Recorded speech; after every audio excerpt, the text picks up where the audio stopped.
사도 요한에게 불의를 행하는 자는 그대로 불의를 행하고 더러운 자는 그대로 더럽고 의로운 자는 그대로 의를 행하고 거룩한 자는 그대로 거룩하게 하라는 천사의 음성이 들려졌습니다. 마지막 시대 주님 오시기 직전에는 의로운 자는 계속해서 의롭게 행하고 거룩한 자는 거룩할 것입니다마는 불의한 자, 더러운 자는 더 이상 돌이킬 수 없을 때가 될 것입니다. 더 이상 회개의 기회가 없는 날이 올 것입니다. 그것은 666 짐승의 표를 받음으로 결정적으로 그렇게 될 것입니다. 이 천사의 엄중한 시대적 예언이 있은 후에 어디선가 또 다른 음성이 들려왔습니다. 자, 악한 자들, 불의한 자들은 어때요? 계속해서 불의를 행하다가 다 떨어져서 죽을 것입니다. 그러나 의를 행하는 자들은 좁은 길로 가다가 결국 하늘 백성이 될 것이다 하는 것입니다. 그런 가운데 들려온 음성, 보라! 하는 것이죠. 보라! 보라, 이것은 시선을 집중시키는 거죠. 예? 예? 그런데 이 보라! 하는 이 음성이 들리기 직전까지 요한에게 말하는 이는 천사였습니다. 그런데 갑자기 보라 하면서 들려오는 소리는 천사의 소리가 아니었습니다. 그것은 다시 오실 주님의 음성이었습니다. 주님께서 말씀하십니다. 보라, 내가 속히 오리니. 주님께서 속히 오시겠다고 하십니다. 그런데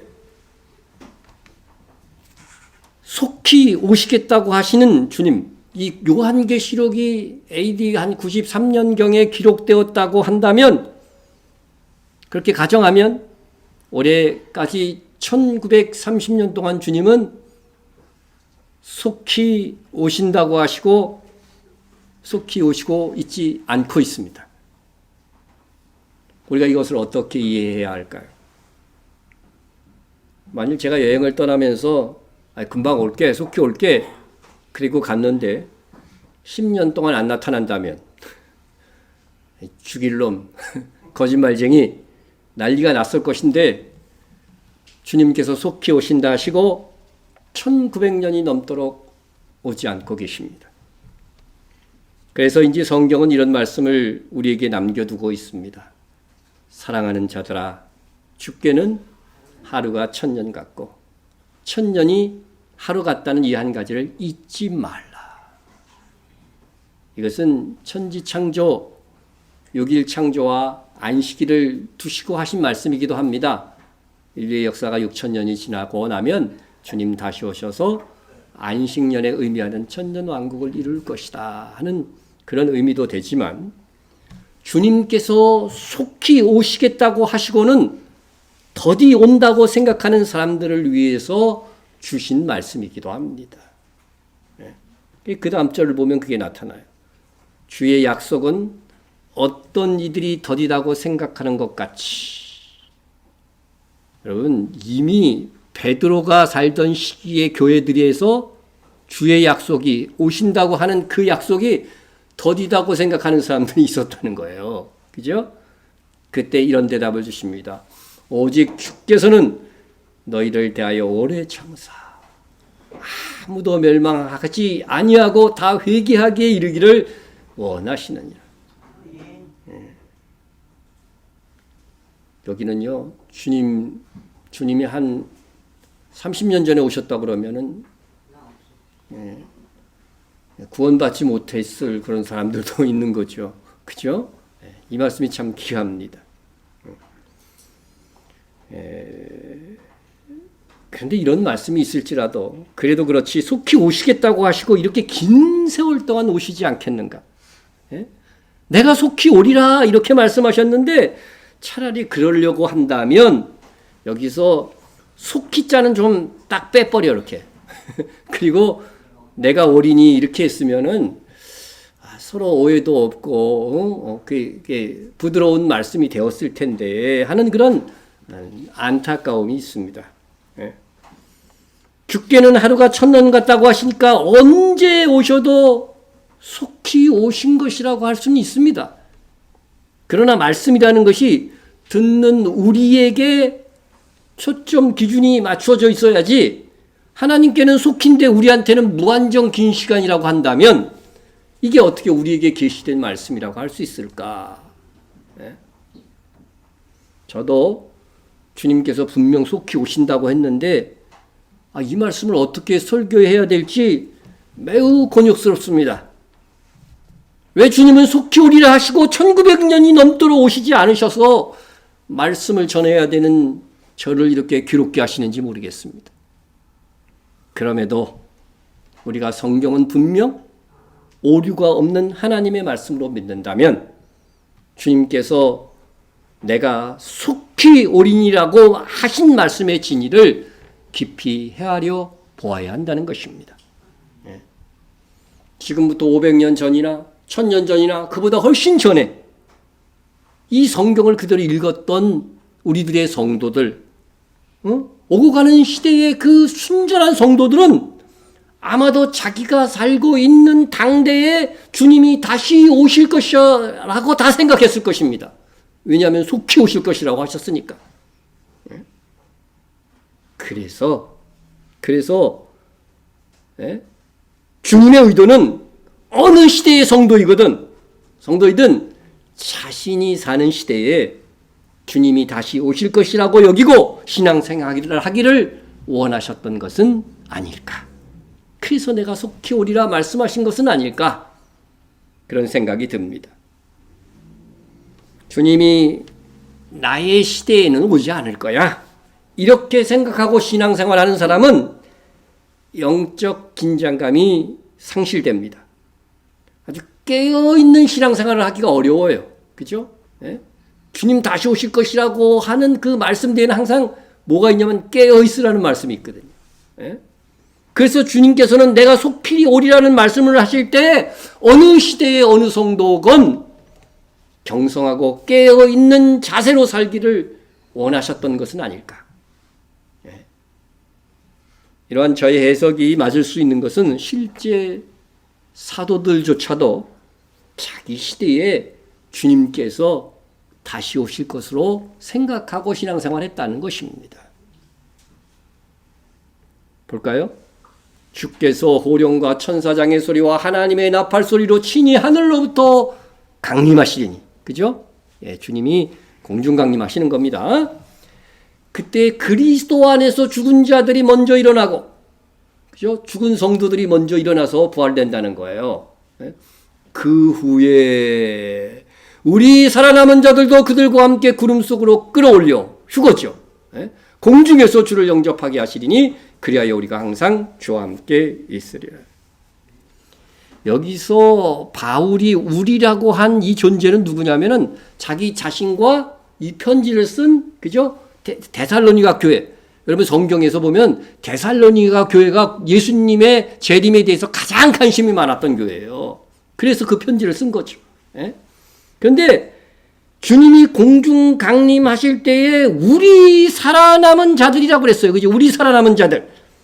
그러니까 사도 바울조차도 자신과 데살로니가 교인들이 주님 다시 오실 때에 죽었다가 부활하는 이 여기에 속하지 않고, 그죠? 예? 살아있어서 휴거될 줄로 생각하고 있었다는 거예요. 예? 하지만 바울과 당시 데살로니가 교인들이 다 죽기까지 주님은 오시지 않았습니다. 그렇다고 주님께서 거짓말한 건 아닙니다. 속히 오시겠다고 하였지 어느 때를 특정하지 않았고 단지 그날이 오기 전에 있을 징조들에 대해서만 말씀해 주셨어요. 데살로니가전서 후서죠. 후서 2장 3절을 보면 바울이 적그리스도가 먼저 나타난 다음에 주님이 오신다. 그러니까 그 상황을 잘 이해하라고 가르친 것이 있어요. 누가 어떻게 하여도 너희가 미혹되지 말라. 예?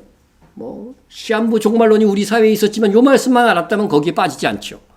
먼저 배교하는 일이 있고, 교회가 단체적으로요 배교하는 일이 있다는 거예요. 예? 교회에서 교회가 예수님을 배신해요. 배교하는 일이 있고, 저 불법의 사람 누구예요? 이게 적그리스도예요. 불법의 사람, 그 멸망의 아들이 나타나기 전에는 그날이 이르지 아니하리니.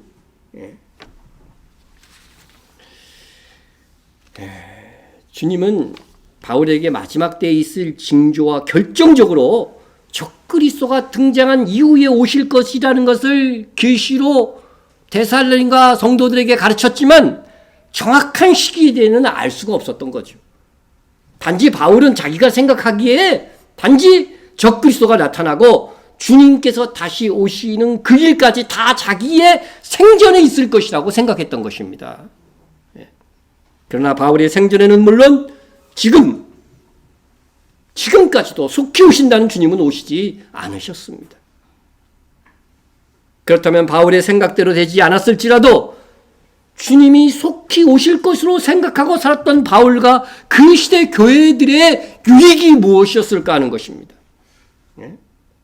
그들은 자기 시대에 주님이 오실 것으로 여기서 깨어서 맡겨진 사명에 더욱 전심전력할 수 있었던 것입니다. 그래서 주님이 속히 오신다는 이 의미는 우리가 이 말씀을 받을 때 누구나 정말 내 시대에 주님이 오실 수 있다는 영적 긴장감을 가지고 깨어 기도하며 주의 일에 힘쓰기를 원하시는 주님의 마음이 담겨진 것이라고 여겨집니다. 학생이요, 시험 시간, 그죠? 시험 기간이 얼마 멀었다고 생각하면 어때요? 나태하기 쉽습니다. 그런데 시험이 내일 모레라고 하면 어떻게 돼요? 별로 공부 안 했던, 하지 않던 애들도, 그죠? 다른 일은 접어두고 시험 공부만 합니다. 그래서 부모도요, 시험 때가 가까워지면은 애들에 대해서 별 걱정을 안 해요. 저도 사람인데 시험 기간 동안까지 그냥 딴짓하고 막 그러지는 않겠지, 그렇게 생각을 하는 것입니다. 저도 적어도 어렸을 때 그렇게 했고, 자녀들에게도 그렇게 믿었습니다. 자, 시험 날짜가 이렇게 정해졌어요, 그죠? 그러면 이 학생은 시험 기간 전에 몇 주간 열심히 공부하겠다는 거예요? 3주간은 재고도 시험 공부하겠다, 이렇게 계획을 세우고 추진한다는 겁니다. 1주간이건 2주간이건 하여튼 이 계획을 세우고 이렇게 추진을 하는 거죠. 그런데 시험 때조차도 딴짓하는 학생이 있어요, 없어요? 있어요. 그 사람은 어떻게 됩니까? 포기자죠. 낙제생이 될 것입니다. 그는 점점 뒤처지는 인생이 될 것입니다. 여러분, 시험뿐 아니라 세상 만사가 그렇습니다. 때가 가까이 왔다고 여겨야 정신을 차리고 살게 됩니다.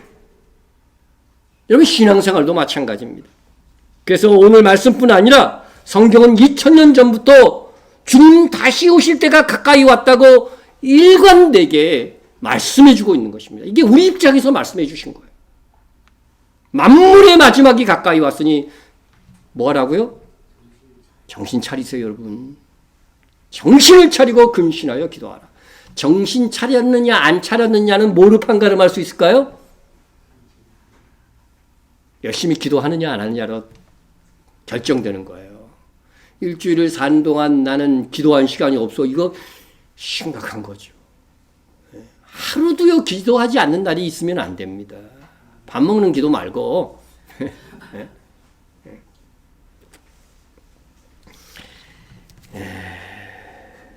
주님은 우리의 유익을 위하여, 오고 가는 모든 시대의 그리스도인들의 유익을 위하여 내가 속히 오리라 말씀하신 것입니다.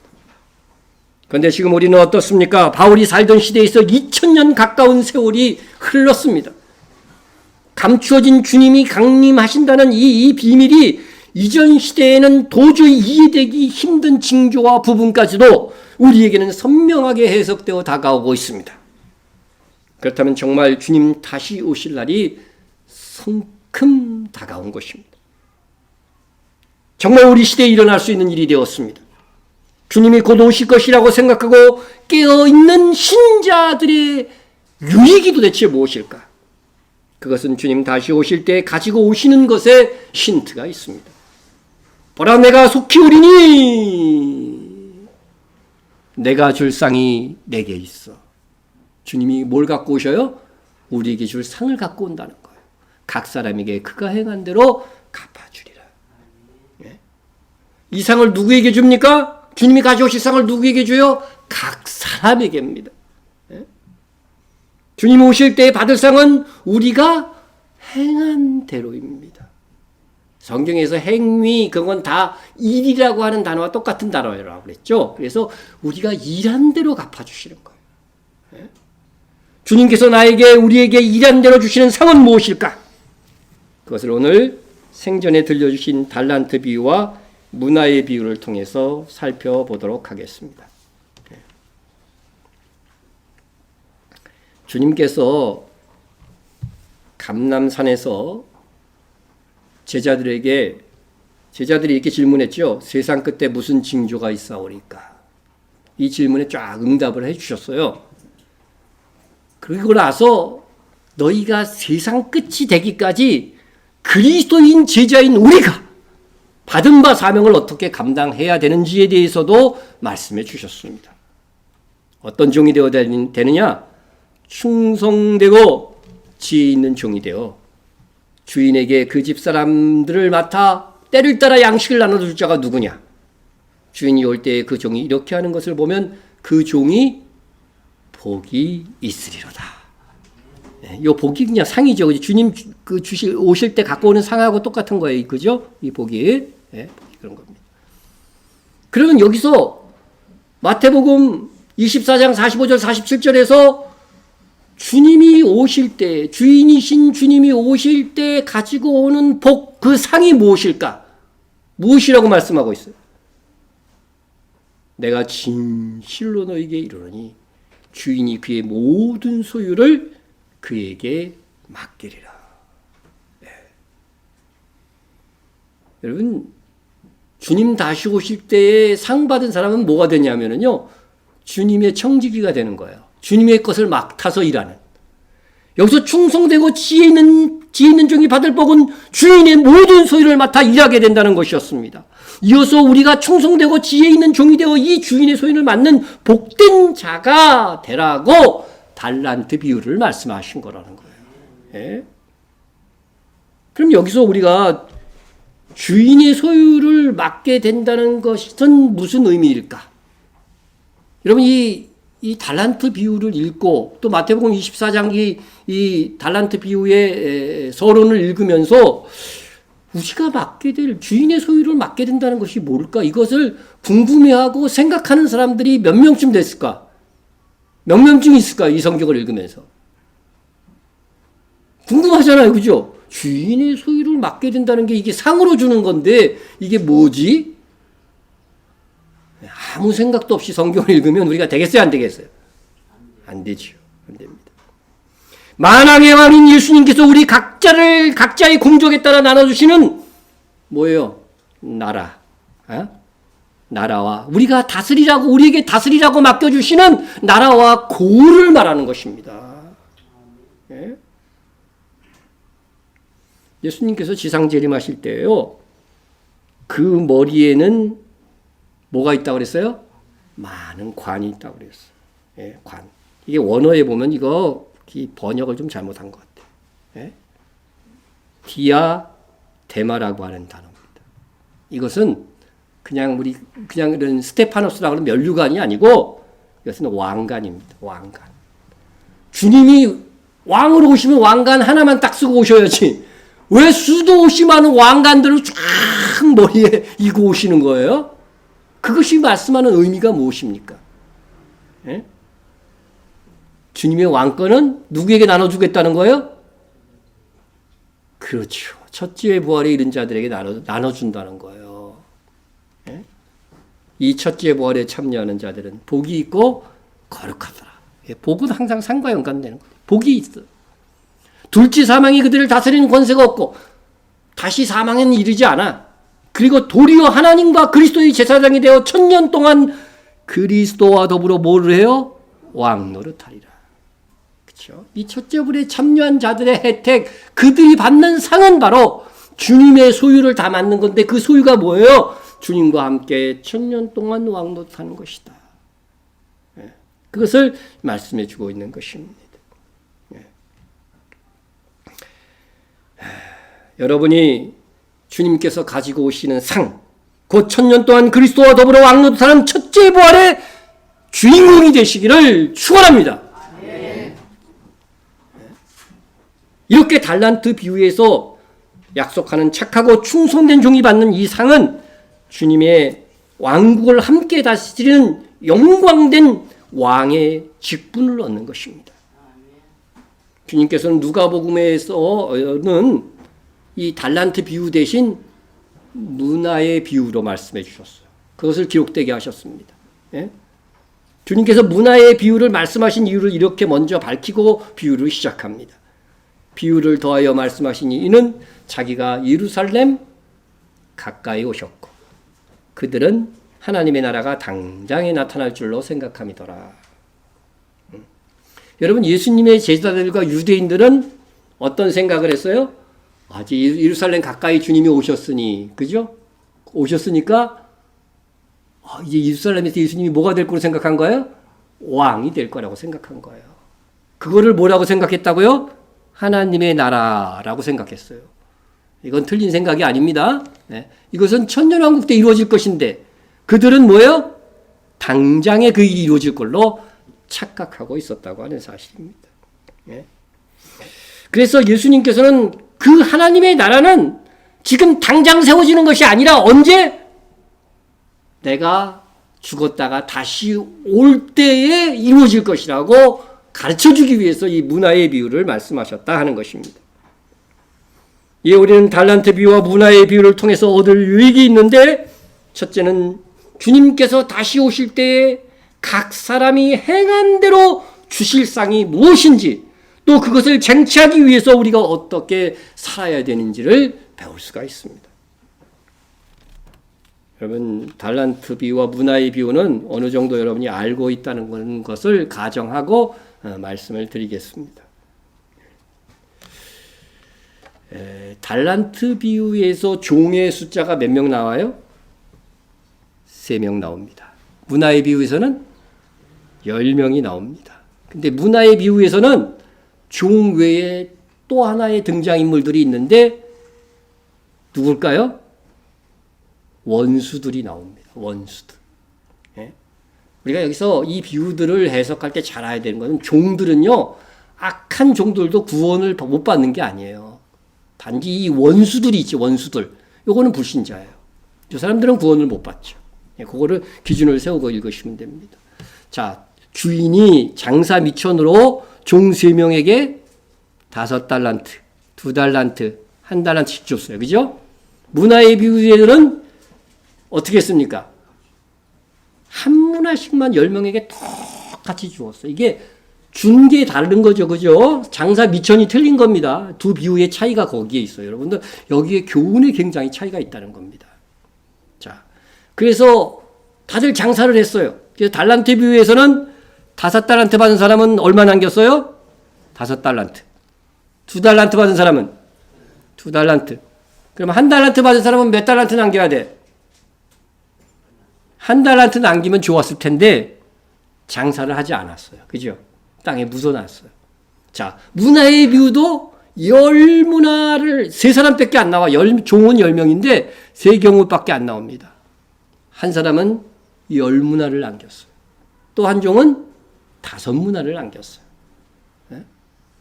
또 한 종은 어떻게 됐어? 역시 땅에 묻어놓고 장사하지 않았습니다. 성과가 없는 거죠. 자, 이거에 대한 상과 벌이 있는데 먼저 벌부터 생각해 보겠습니다. 악한 종이죠. 악하고 게으른 종이라고 되어 있죠. 그 사람은 1달란트 빼앗겼어요. 그죠? 문화의 비유에서 똑같이 1문화가 빼앗겼어요. 근데 달란트 비유는 좀 설명이 있는데 1달란트를 뺏기고 어디로 가게 됩니까? 바깥 어두운 데로 내쫓기게 된다는 겁니다. 여러분 신자도 그렇게 될 수 있어. 이 바깥 어두운 데를 마태복음 24장을 참조하면은요, 어미 때리는 장소라고 돼 있어요. 징계의 장소인 거예요. 1000년 동안 맞다가 오는 거야. 이게 이런 말씀을 여러분이 들은 적이 없죠, 그죠? 근데 성경을 보면 있어요, 이게. 어미 때린다고 하는 것입니다. 그래서 슬피 울며 이를 깔 정도가 된다고 하는 거예요.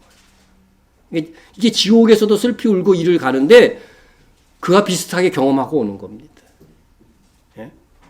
한 문화를 빼앗긴 이 문화의 비유에서는요,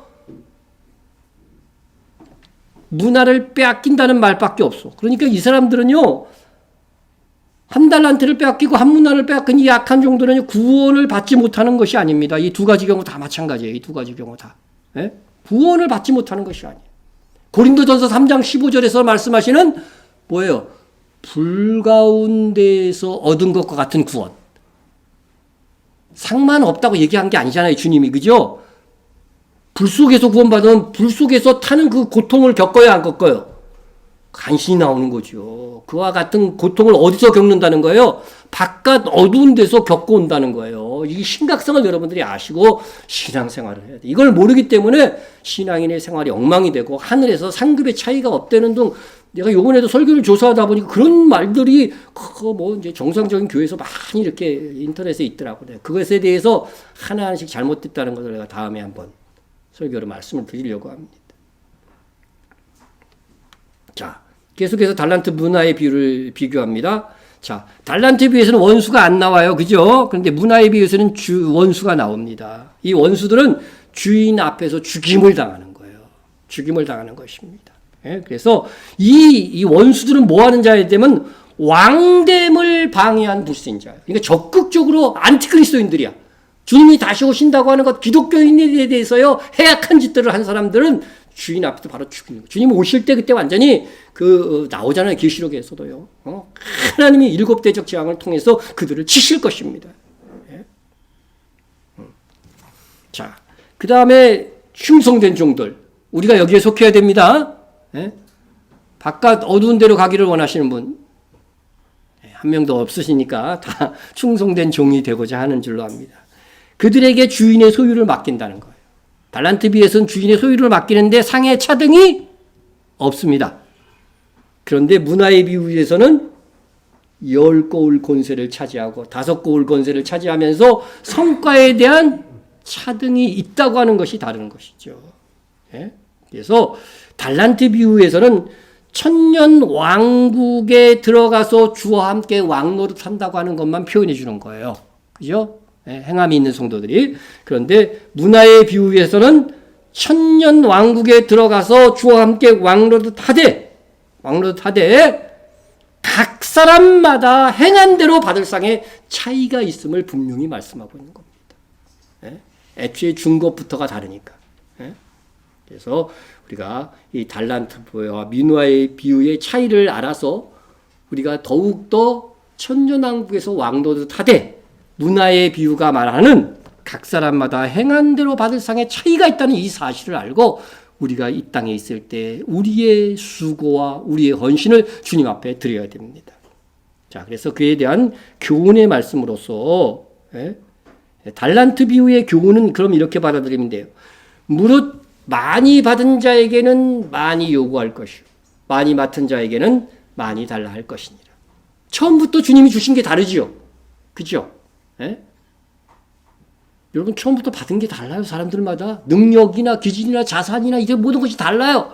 하나님께서 다르게 주셨어요. 이런 경우는 하나님께서 심판하실 때 어떻게 돼요? 처음에 준 거 다 계산해서, 그렇죠? 처음에 준 거 다 계산해서 정확하게 주님께서 판별하실 거라고 하는 것입니다. 그러니까 여러분 내가 가진 능력이 적다고 불평할 이유가 있어요, 없어요? 없어요. 내가 있는 이 자리에서 얼마나 충성했느냐에 따라서 하나님이 다 계산하실 것입니다. 그런데 문화의 비유의 교훈은 뭐예요? 내 사랑하는 형제들아, 견실하고 흔들리지 말고 항상 주일에 더욱 힘쓰는 자들이 되라. 이는 너희 수고가 주 안에서 헛되지 않은 줄을 알미라. 우리가 주께 받은 것이 한 문화씩 동일한 것이라면 우리가 열심히 충성한 만큼, 수고한 만큼 더 큰 상을 받게 될 것입니다. 예? 우리가 같은 자산을 가지고 어려운 가운데에서 더욱 충성했다면 천년왕국에서 주와 함께 왕노릇하되 더 많은 고을, 10고을까지 다스리는 분봉왕이 될 것입니다. 우리가 주의 일에 힘쓰는 것이 주 안에서 여러분 헛되지 않은 줄을 믿습니까? 네? 왜 주 안에서 헛되지 않은 것입니까? 다시 오실 주님께서 우리의 수고를 따라 상 주실 것이기 때문인 것입니다. 이 사실을 믿는다면 여러분이 지금 어떻게 살아야겠습니까? 바울의 겉면처럼 더욱 주의 일에 힘쓰는 자들이 되어야 됩니다. 네? 항상 주의 일에 더욱 힘쓰는 자들이 되라. 여러분에게 주님이 명하신 일은 이미 교회의 차원에서 다 벌려놓았습니다. 이것은 여러분에게 놀라운 기회의 장입니다. 이 기회의 장까지 펼쳐지지 않은 교회들이 있습니다. 다만 여러분이 이 기회의 장에서 내가 얼마나 기여하는지에 따라서 1차적으로 천년왕국에 들어가지 못하고가 결정될 것이고, 다음으로는 천년왕국에 들어가서 몇 곡을 다스리는 분봉왕이 될 것인가가 결정되게 될 것입니다. 주님께서 내가 줄 상이 내게 있어 각 사람에게 행한 대로 갚으신다고 하는데, 주님께서 주실 상을 향한 우리의 마음에 어떤 도전과 열정조차 없다고 한다면 이것은 참으로 슬픈 일입니다. 그것이 바로 한 달란트 가진 자, 한 문화 가진 자, 그리고 장사하지 않은 자의 모습인 것입니다. 그러한 신자는 바깥 어두운 데로 쫓겨나 마지막 부활자로 오랫동안 징계를 받고 둘째 부활로 새 하늘과 새 땅에서야 만나게 될 것입니다. 그리고 나서도 천년 왕국에 들어간 성도들과는 비교되지 않는 신분의 그 차이는 영원히 변하지 않을 것입니다. 우리는 이 영원한 왕의 신분, 주님 오시면서 가지고 올 이 상을 쟁취하고자 오늘을 살아야 합니다. 그런데 주님 가져오실 때 주시는 그 상은 교회 단위로 주십니까? 개인 단위로 주십니까? 개인 단위. 그렇죠. 각 사람이 행한 대로. 주님께서 오실 때 더욱 큰 상을 받고자 할진데 우리가 각자 충성해야 돼. 그러므로 주님이 하라고 하시는 일, 특히 이 시대에 필요한 일에 교회가 장을 열어놓았다도 내가 얼마나 그 일에 기여하는가가 중요하다고 하는 것입니다. 예? 여러분, 주님께 상 받으려면 주님이 이 시대에 원하는 일을 해야 돼요. 예? 이 시대에 큰 상을 받게 하는 일이 무엇입니까? 우리 교회가 그 장을 펼쳐놓았습니다. 주님이 이 시대에 기뻐하시는 일 중에 예? 귀한 것, 그것을 우리가 분별하고 충성해야 됩니다. 예수님께서는 2000년 전에 세상에 오셨을 때에 더 큰 복이 무엇인가를 말씀하신 적이 있습니다. 제자들을 돌아보시며 조용히 하시되, 여기 제자들은 70인 제자입니다. 너희가 보는 것을 보는 눈은 뭐가 있다고요? 복이 있도다. 내가 너희에게 말하노니 많은 선지자와 임금이 너희가 보는 바를 보고자 하였을 때 보지 못하였으며 너희가 듣는 바를 듣고자 하였을 때 듣지 못하였느니라. 예? 여러분, 이건 구약 시대를 말하는 거죠. 예수님을 직접 보고 그분의 말씀을 듣고도 믿지 않는 사람은 정말 저주받은 세대가 될 것입니다. 그러나 보고 들은 믿은 그 제자들에게는 큰 복을 받았는데 구약 시대의 성도들보다 더 큰 복을 받았다고 말씀하고 있습니다. 이것은 우리에게도 그대로 적용이 됩니다. 예? 돌에 써서 새긴 죽게 하는 율법 조문의 직분도, 그죠? 시내산에서 율법을 받아 모세가 내려왔죠. 직분도 영광이 있어 이스라엘 자손들은 모세의 얼굴에 없어질 영광 때문에도 그 영광을 주목하지 못하겠거든. 여러분, 모세가 율법을 다 받아서 내려온 것은요, 구약시대의 말씀의 영광을 보여주기 위한 거예요. 그런데 그것을 어떻게 했어요? 수건으로 가려서 못 보게 한 것은 이 영광은 영원한 영광이 아니라는 거예요. 더 큰 영광의 시대가 올 거라고 하는 것들을 예언하는 거라고 하는 것이죠. 더 큰 영광은 뭘까요? 하물며 영의 직분은 더욱 영광이 있지 아니하겠느냐? 저는 우리가 전하는 이 복음은 영의 직분이고 영광의 직분이고 구약시대보다 더 큰 영광이 있다는 것입니다. 정죄의 직분도 영광이 있은즉 의의 직분은 영광이 더욱 넘치리라. 여러분, 우리가 받은 이 복음을요, 영의 직분이라고 하고 또 의의 직분이라고 하는 그 의미를 여러분 아세요? 우리가 예수를 믿으면 뭐 때문에 의롭게 돼요? 믿음으로 의롭게 되잖아요. 근데 이 믿음을 누가 지켜주셔요?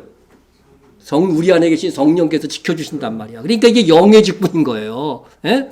그리고 의가 지켜진다고 하는 거니까 의의 직분이라고 하는 거예요. 그 의미를 여러분 아시고 성경 하나하나를 읽으셔야 됩니다. 예? 우리가 감당하는 이 복음에 대한 교육과 선교는 의의 직분이며 우리에게 구약의 선지자들보다 더 큰 상을 얻게 하는 영광의 직분이 주어진 것입니다. 우리는 이 영광된 직분을 맡아 일하는 교회입니다. 여러분의 자녀들에게도 이 영의 직분, 의의 직분을 행사해야 됩니다. 무엇보다 여러분이 이 교회에서 나를 주님 오시는 날에 영광스럽게 할 수 있는 이 시대에 주님이 기뻐하신 일에 동참하고 있음을 기쁘게 여기고 감사해야 하는 것입니다. 예? 특히 우리 지난해부터 우리가 알리야 사역에도 추가로 힘을 보태고 있습니다. 하나님께서 마지막 때의 출애굽 때보다도 더 큰 알리야가 일어날 것이라고 말씀해 주셨습니다. 보라, 날이 이르리니 그들이 다시는 이스라엘 자손을 애굽 땅에서 인도하여 내신 여호와의 사심으로 맹세하지 아니하고, 그렇죠? 그럼 어떻게 된다는 거예요? 이스라엘 집 자손을 북쪽 땅 그 모든 쫓겨났던 나라에서 인도하여 내신 여호와의 사심으로 맹세할 것이며 그들이 자기 땅에 살리라. 그렇죠? 이스라엘이 애굽에서 출애굽해 가지고서 가나안 땅에 와서 산 적이 있었죠. 이게 얼마나 기적과 역사 속에 있었던 거예요. 우리 성경 기록도 있잖아요. 그런데 그거보다 더 큰 제2의 출애굽이 있을 것이라고 하는 건데 그건 애굽 땅에서 오는 것이 아니라 어디부터? 북쪽 땅, 쫓겨났던 그 모든 나라에서 다시 오게 될 것이라고 하는 것입니다. 예? 여러분, 이 알리야라고 하는 것은 하나님께서 아브라함이 약속한 땅으로 이스라엘 자손들이 돌아오는 것을 말하는 것인데, 예? 출애굽에서 일어났던 이 놀라운 하나님의 첫 번째 알리야 역사보다도 홍해와 요단강을 가르고 인도하신 이 역사보다 더 큰 규모의 더 큰 역사가 있을 것을 말씀하고 있는 것입니다. 예? 이것은 이스라엘이 바벨론 포로에서 이스라엘 고토로 돌아온 두 번째 알리야를 말하는 것이 아닙니다. 바벨론에서 한번 그 사이에 돌아온 적이 있었잖아요. 왜냐하면 바벨론에서 돌아오는 것은요, 예레미야가 70년이 될 거라고 분명히 예언했어요. 근데 여기서는 날이 특정되지 않아요. 보라, 날이 이르니. 예? 그리고 기본적으로 바벨론에서 돌아온 것은요, 출애굽의 역사보다 큰 역사였어요? 작은 역사였어요? 작은 역사니까 여기에 해당이 안 되죠. 예?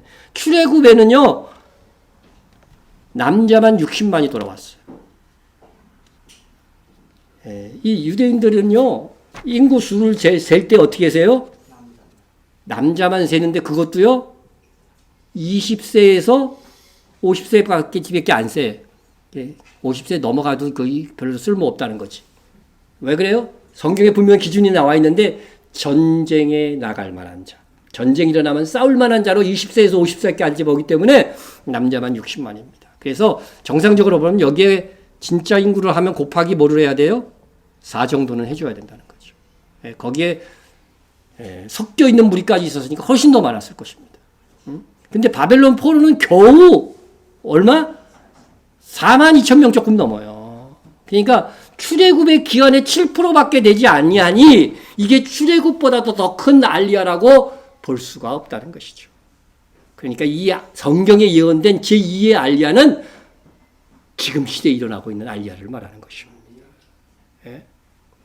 그런데 이 마지막 시대의 알리야는 특히 북쪽에서 많이 올 거라는 거예요. 예? 자, 어떤 사람은 먼 곳에서, 어떤 사람은 북쪽과 서쪽에서, 어떤 사람은 시님 땅에서 오리라.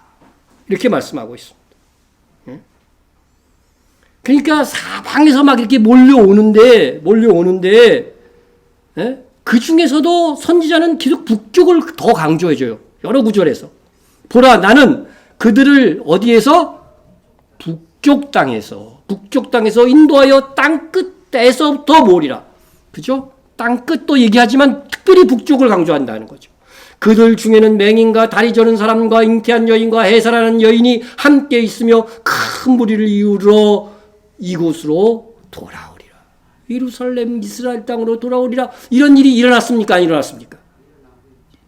일어나고 앞으로도 더 있을 것입니다. 그러니까 이 이스라엘 땅을 중심으로 해가지고서요, 이쪽으로 모여드는 사람들이요, 지금 유대인들이 얼마나 많은지 모릅니다. 그런데 특별히 북쪽 땅이 강조되어 있어요. 여러분, 이스라엘의 북쪽은 어디입니까? 자, 성경에 보면요, 시내산 위에 있는 예루살렘이라고 그랬어요. 그죠? 그래서 시내산에서 줄을 쫙 위로 그어보면은요, 예루살렘이에요. 그러니까 시내산 위치는 헷갈릴 필요가 없어요. 그런데 예루살렘에서 북쪽이라고 했으니까 알리야는, 그죠? 북쪽이라고 쫙 얘기하고 있어요. 어디예요? 제일 위에서 보면요, 여기 러시아의 수도 모스크바가 있고, 뭐 우크라이나도 여기 있고, 여러분 작년 재작년 계속해서 우크라이나와 이 러시아에서 질만이 왔고, 전쟁 중에도 우크라이나에서 또 엄청나게 알리야가 이루어지고 있잖아요. 여러분, 이 예언들이 이루어지는 시대를 살고 있어요, 여러분들. 예? 그러면 이 알리야는 출애굽의 알리야보다 더 큰 알리야일까요? 제가 그래서 다 계산 좀 해봤어요. 예? 현재 이스라엘 인구가 940만, 21년도 건가 그러니까 조금 더 늘어났겠죠. 그 중에 유대인 인구가 70%라고 합니다. 이스라엘에 아랍 사람들도 많이 있어요. 팔레스타인 사람들도 30%가 그렇게 돼요. 그런데 유대인 인구가 70%래요. 그러면 유대인 중에서도 출애굽과 비교하려면 20세 이상, 20세, 50세의 장정 곱하기 보통 4를 하니까 이제 나누기 4를 하면 되겠죠. 그래서 계산을 해보니까 현재 알리야 인구는 현재 이스라엘로 돌아온 유대인들을 기준으로 하면은 출애굽의 2.7배가 이루어졌어. 근데 이 알리야는 지금도 계속 진행되고 있고 우리가 그 일들을 하고 있습니다. 이 알리야 사역은 이방 민족, 이방 교회가 도와야 하는 사역입니다. 우리가 하나님과 동력하고 있다는 게 얼마나 기뻐요. 주 여호와가 이렇게 말하느냐? 내가 문 나라를 향하여, 이방 나라요, 우리 같은 나라입니다. 나의 손을 들고 민족들을 향하여 나의 기치를 세울 것이라, 깃발을 세울 것이라. 그들이 내 아들들을 품에 안고, 이스라엘 자손들을 품에 안고 내 딸을 어깨에 메고 올 것이며. 분명히 성경이 말씀하고 있어요. 그리고 또 알리야에는 두 가지 차원이 있습니다. 육신적으로 그들을 이스라엘 땅으로 데려다 놓는 거예요. 그 속에서요, 예수 믿게 하는 거죠. 그거에 대한 것은 이사야 55장 5절에 있습니다. 보라, 내가 알지 못하는 나라를 내가 부를 것이며. 여러분, 유대인들, 알리야 사역에 동참한 것들에 우리 교회가 가고, 기독교인들이 다 지금 포함돼서 일하고 있어요. 이스라엘 정부와 함께. 그러니까, 알지 못하는 나라를 부른 거 아니에요, 우리를. 네가 부를 것이며, 너를 알지 못하는 나라가 네게로 달려올 것은 여호와 내 하나님 곧 이스라엘의 거룩하신 이로 말미암음이니라.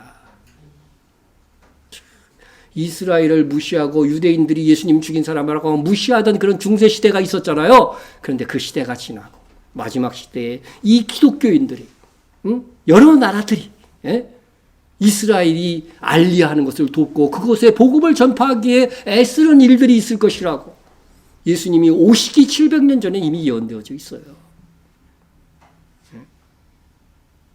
여러분, 하나님께서 예레미야 당시에 알지 못하는 나라를 불러 이스라엘의 알리야뿐만 아니라 그들이 예수님을 믿도록 도와주게 할 것이라고 하였습니다.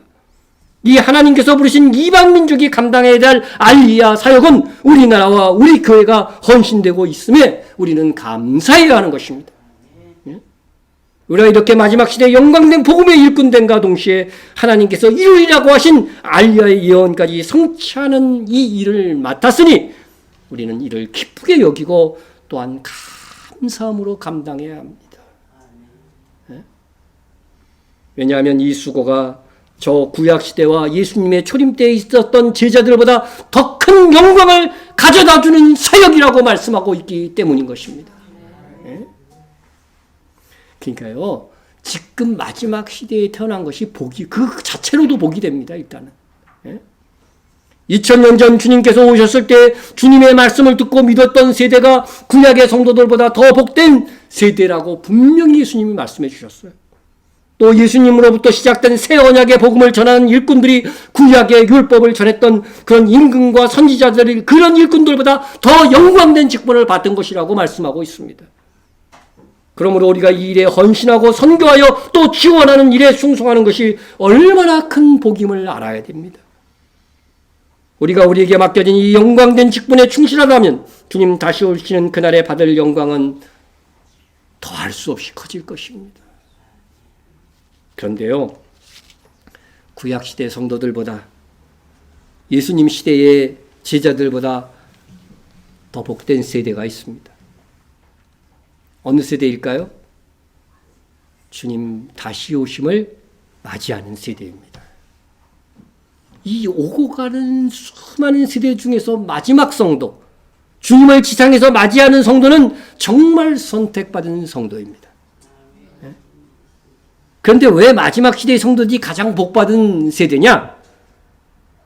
오신 주님을 영접하는 세대가 이전 구약 시대를 산 성도보다 더 복되다고 하셨어요. 그리고 율법보다 복음의 일꾼된 우리가 더 영광된 직분을 가진 것이라고 했어요. 그렇다면 다시 오실 주님을 예비하기 위하여 복음의 일꾼되고 직접 오시는 주님을 영접하는 세대는 가장 복된 세대가 되는 것입니다. 그런 점에서 우리는 어쩌면 세상을 살아간 모든 세대 중에 가장 복된 세대일 수 있습니다. 하지만 가장 복된 세대는요, 자칫하면 가장 큰 징계를 받는 세대로 추락할 위험이 있습니다. 마지막 시대를 살면서도 보다 풍성한 말씀을 들을 수 있는 세대 아니에요? 그래도 깨어있지 못하면 오히려 더 큰 꾸중과 징벌을 받게 될 것이기 때문입니다. 그러므로 복된 성도가 되기 위해서는 이 마지막 시대의 미혹을 이겨내고 인내하는 충성된 성도가 되어야 됩니다. 세상 돌아가는 걸 보니까 잘하면 제가 살아있을 때에 주님이 오실 수 있다는 기대감을 갖게 합니다. 어떻게든 건강관리 잘 해가지고서 주님 맞이하는 세대가 되고 싶습니다. 여러분에게 이런 다시 오시는 주님을 맞이하는 세대가 되고 싶다는 그 사모함이 있었으면 좋겠어요.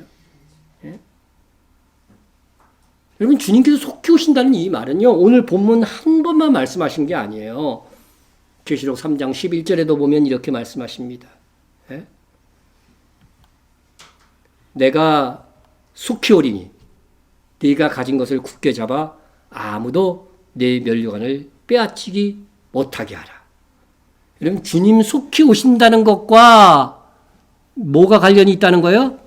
면류관이 관계가 있다는 거죠. 면류관이 뭐예요? 여기서는 스테파노스가 완전히 상이라는 뜻입니다. 근데 이 말씀은 빌라델비아 교회에게 하신 말씀이거든요. 근데 네가 가진 것을 굳게 잡아 이렇게 얘기하고 있어요. 그러면 지금 빌라델비아 교인들은 뭐를 확보했다는 거예요? 면류관을 확보해서 이 면류관을 빼앗기지 못하게 하라, 그런 말씀이잖아요. 그렇죠? 그럼 이 빌라델비아 교인들이 확보한 게 뭘까요? 확보한 상급이 뭘까? 그 앞절에 나와 있어요. 네가 나의 인내의 말씀을 지켰은즉 내가 또한 너를 지켜 시험의 때를 면하게 하리니 이는 장차 온 세상에 임하여 땅에 거하는 자들을 시험할 때라. 빌라델비아 교인들이 어려운 가운데서 궁핍한 가운데 신앙 잘 지켰어. 그러니까 그 상으로 뭘 줬다고 했어요? 시험의 때를 면하게 하는 상이에요. 이 시험의 때는 어떤 때라고요?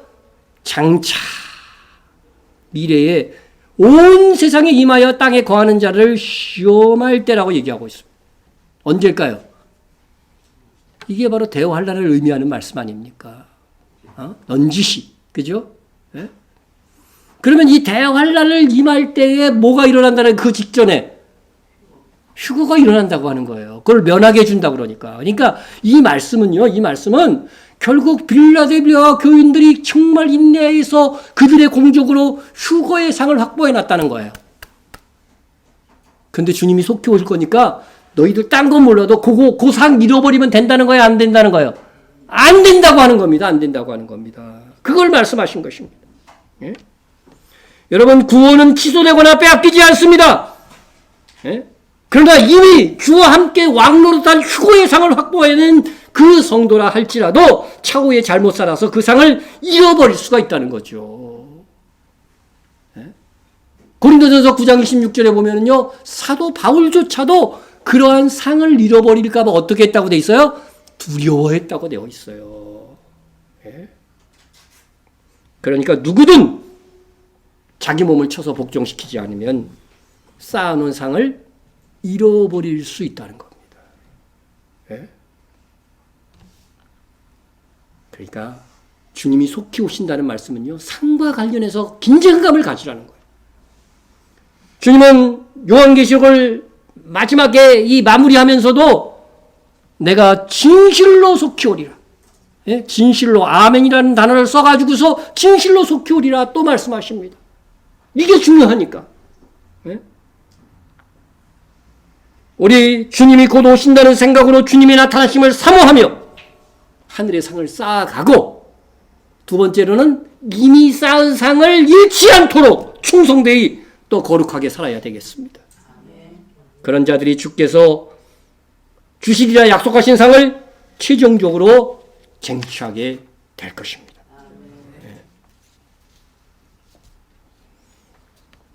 이제 후로는 나를 위하여 의의 면류관이 예비되었으므로, 이것도 스테파노스니까 상급을 얘기하는 것입니다. 예비되었으므로 곧 의로우신 재판장이 그날에 내게 주실 것입니다. 내가 죽을 때 주는 게 아니고 주님이 공중 강림하실 때 주신다는 거예요. 내게만 아니라 어떤 자들에게도 주의 나타나심을 사모하는 모든 자에게 너야. 예. 어려운 재판장으로 다시 오실 주님께서 무엇을 가지고 오십니까? 의의 면류관을 가지고 오시는데, 그것이 바로 오늘 본문에 내가 줄 상이 내게 있어라고 말씀하신 그 상을 말하는 것입니다. 그게 의의 면류관이라는 거예요. 그 상을 누가 받을 것인가? 주의 나타나심을 사모하는 모든 자입니다. 모든 자라고 해서 모든 자가 다 받는 거예요? 그럼 누가 받는 거예요? 주의 나타나심을 사모한다는 요 조건이 있잖아요. 여러분, 성도들 중에 주의 오심을 사모하면서 사는 성도들 보셨어요? 몸이 아프면 빨리 왔으면 좋겠지. 정말 주의 나타나심을 사모하는 삶을 살아야 돼요. 그 사모함을 사는 성도들은 뭘로 나타나냐요? 주의 상급을 사모한다는 거예요. 오실 때 주신다고 약속하셨으니까. 예? 여러분, 주의 나타나심을 사모하는 자는 그날에 주님이 가시고 오실 그 면류관, 그 상을 받고자 오늘 충성된 종으로 살 것입니다. 예? 우리 오늘 주님께서 친히 들려주시는 보라 내가 속히 오리니 내가 줄 상이 내게 있어 각 사람에게 그가 행한 대로 갚아주리라. 이 말씀 앞에 무릎을 꿇읍시다. 예? 두렵고 떨림으로 우리의 구원을 이룹시다. 예? 구원을 이루라고 하는 말은 행함으로 영생을 얻는다는 말씀이 아닙니다. 천년왕국부터 시작되는 주님께서 행한 대로 상 주시는 첫째 부활로서의 구원을 이루라고 하는 것입니다. 우리 다 같이 주님 공중 강림하실 때 휴거의 성도로 만납시다. 천년왕국에서 만납시다. 이를 위해 지금 어찌하든지 주를 위하여 사는 충성된 주의 일꾼이 됩시다. 우리 통성으로 한번 기도하겠습니다. 주님이 내 생애에 곧 오신다는 긴장감으로 주님 기뻐하신 일에 더욱 힘쓰는 내가 되겠습니다. 기도하시고요. 주님 가지고 오실 상을 쟁취하도록 충성하겠습니다. 그리고 이미 획득한 상을 빼앗기지 않도록 거룩한 자로 사는 능력을 더하여 주옵소서 기도했어요. 그리고 우리의 교회와 또 가정의 달인데 여러분들의 가정을 위해서, 우리가 선교를 위해서도 함께 기도해 주시기 바랍니다. 통성으로 기도합니다.